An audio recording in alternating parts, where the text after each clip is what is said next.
guide on a little adventure here towards being present and kind as we do great things. Last episode, I had a chance to do a really great discussion with Rob Lott about acting in theater and how it relates to leadership, the power of story, and about how creatives can be involved in larger organizations. But now, like I like to do, is I want to allow the tables to be turned and ask Rob if he can ask me 3 questions, and we can just see what happens with that. So Rob, what have you got for me?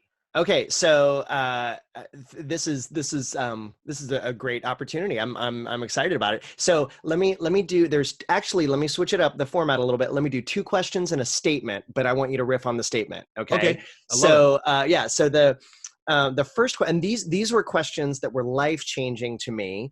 And when I asked these questions of myself, it just kind of it changed some things and gave me a focus in life. So I'm curious to hear your answers on these. The first question is, I'll give you both questions right in a row. First question is, who are you? All of us are someone to somebody. And so this idea of who you are, for me, I am a husband first. I am an actor. I am a director. I'm a reader. I'm a writer. I'm a brother. I am a son. I am any number of those things. So that's the first question. And then the second question is, what breaks your heart? So in all of those areas of whatever of who you are, what breaks your heart in those areas? So I'll give you those 2 questions right away, and then we'll wrap up with the statement. Yeah, it's so to me, it's tempting to define who I am by the roles that I play. Yeah. So yes, I think first and foremost, I am a husband and a father, and in that order, because if I'm not tending to my relationship with my wife, I'm not going to be able to tend to my child. Yeah. And I think I am a coach, consultant, designer. All those things. I am a creative person, and I can land the plane. I'm a practical person, but I think the way that I go about those things is more of who I am. And I'm a guide.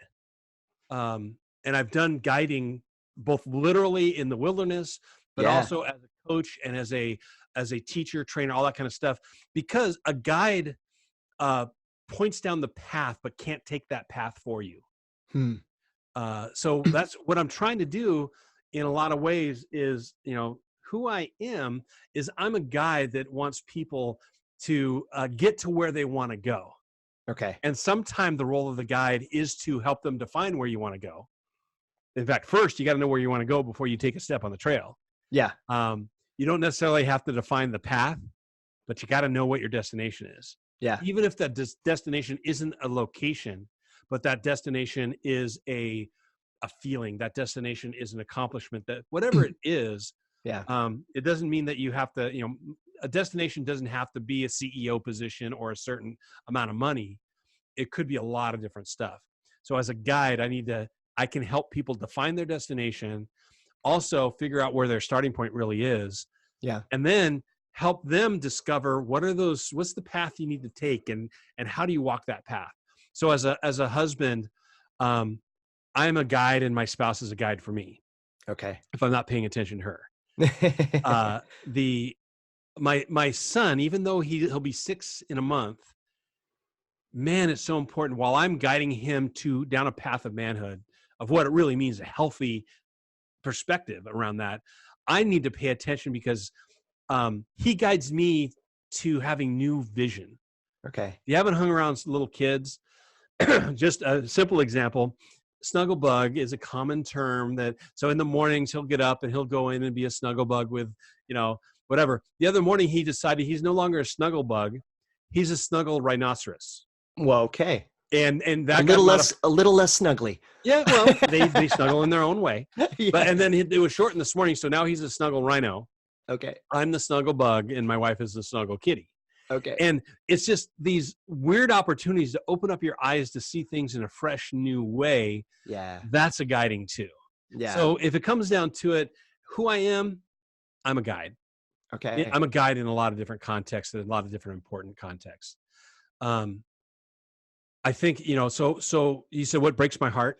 Yeah. So in when I know who I am, and I know the role that I'm playing, um, then it's important for me to ask that question, what breaks my heart? And for, when it comes to being a husband, it breaks my heart when my wife does not feel prioritized. So what do I do to make sure that she feels prioritized in my life, and that she feels as though she's number one and being taken care of? But then, shifting gears as an actor and a director, what breaks my heart? It breaks my heart, honestly, and this, might seem trite to some people, but if we believe, as I do, that stories and performances have the ability to save lives and change lives, then it breaks my heart when bad performances happen. It breaks my heart when stories are told badly, when performances are not good. So that breaks my heart. So being a guide, what breaks your heart? Um, Unnecessary pain. Mm, I think there's some pain and struggle that is necessary and vital to the journey. And for the guide to steal that away from the pilgrim, from the journeyer, yeah, that's a horrible thing for a guide to do, because then you're stealing their progress. yeah, They needed to go over that hill, to climb that cliff, to fall and skin their knees. yeah, That is necessary pain.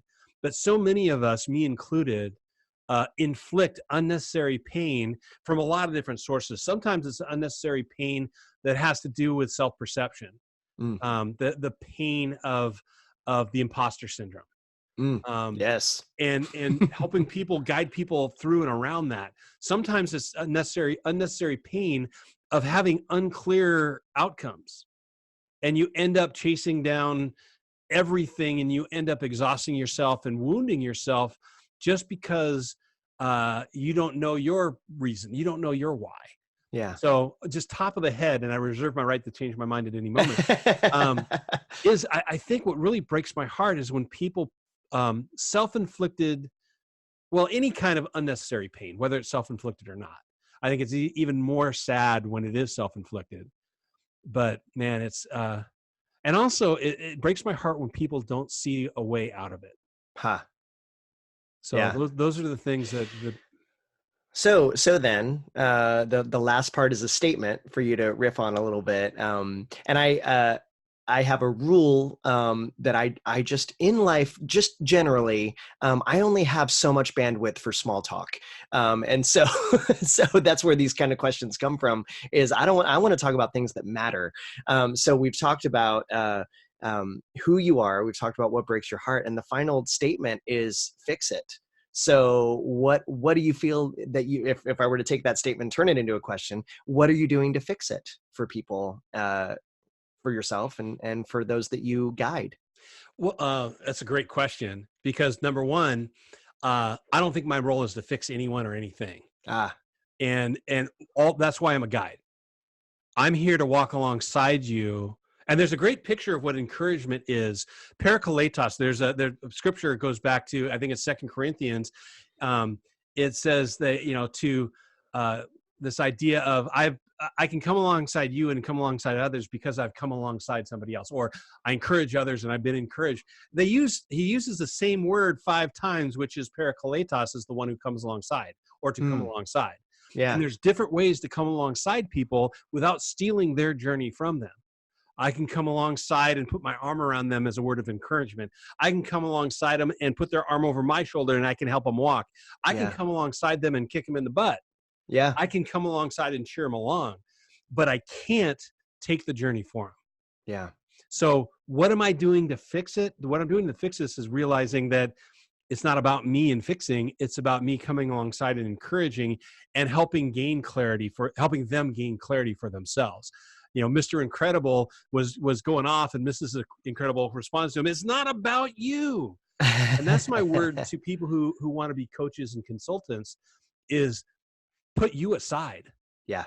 And if you're not striving to get, and this is where I don't do, and I don't tolerate small talk well, but I'm learning to do it, because how else can I gain access to somebody's hopes and dreams? Sure.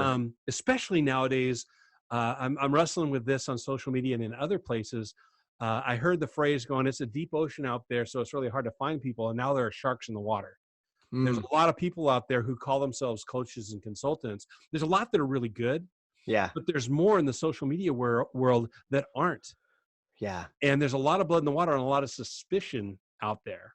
Hmm. So if I'm not willing to build relationships in whatever that person needs to be built, Yeah. I can't define that. There's not a formula that says this is how you build a relationship other than be present and kind Yeah. and listen. And so that's, as you talk about that, it's fixing me. It's not fixing anything else. And that is, what are the things that I can do to be more present and kind? One of them is doing this podcast, because it scares the hell out of me to do these things. And I have to listen. If I want to be a good interview, I have to listen to what the person's saying and then translate it for myself and other listeners, but make sure that I honor what they're saying. Sure. I'm working on this thing right now, talking about the importance of gratitude. The idea that gratitude isn't just a good idea, it's the mechanism that can keep you present in the moment. If you don't notice the great stuff that's happening for you and the people who have done great things for you, you never stop. You just keep pushing ahead. Gratitude forces you to stop, focus on somebody else, and all of a sudden you're present in the moment. Yeah. So gratitude is a wonderful thing in and of itself, but there's also the pragmatic part of stopping you in your tracks. Yeah. To realize that there's a whole big wide world out there. If you don't turn your head and look around, you're going to miss out. Yeah. I love that. Well, there you go. Well, thank 3 you questions. so much. Thank you. Great questions, sir. You're making me think. Stop it. So thanks for giving me a little bit of extra time here. I look forward to next time we can talk. I would love it. Yeah, absolutely. Let me know.